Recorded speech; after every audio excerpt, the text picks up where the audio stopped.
ഒരു മനുഷ്യനടുത്ത സെക്കൻഡിൽ സംഭവിക്കുന്നതെന്തെന്ന് പറയാറ് പടച്ചവനെ, ഒരു മനുഷ്യന്റെ ഭാവി പറയാറ് ഈ വഅദ് പറയുന്ന ഞാൻ ഈ വഅദ് പൂർത്തീകരിക്കുമോ, ഇവിടെ നിന്ന് ഇറങ്ങി പോകുമോ, എനിക്കെന്താണ് സംഭവിക്കുന്നതെന്ന് പറയാൻ അല്ലാഹുവിനല്ലാതെ മറ്റൊരു ശക്തിക്കും കഴിയില്ല. അഞ്ചാമതായിട്ട് അല്ലാഹുവിന്റെ ഖുർആൻ എവിടെന്ന് പറയുകയാണ്, വമാ തദ്രീ നഫ്സുൻ ബിഅയ്യി അർളിൻ തമൂത്. ഒരു മനുഷ്യന് എപ്പോഴെവിടെ കിടന്നാണ് മരിക്കുന്നത്, ഏത് രീതിയിലാണ് മരിക്കുന്നത്, എങ്ങനെയാണ് മരിക്കുന്നത്?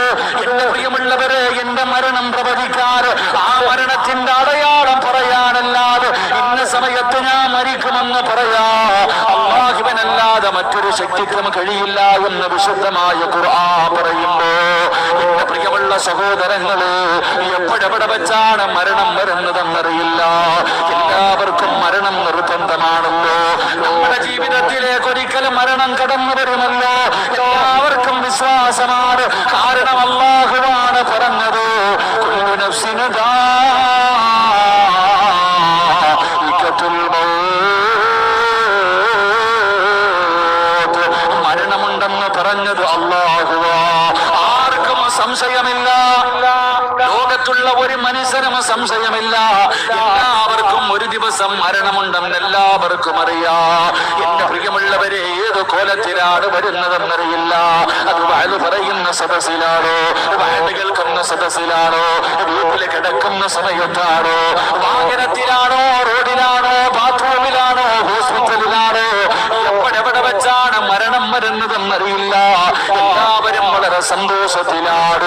എല്ലാവരും അതിനെ മതിമറന്നുകൊണ്ട് ഇങ്ങനെ ജീവിക്കുമ്പോ എല്ലാവരുടെയും മുഖത്ത് വല്ലാത്ത സന്തോഷമാണ്.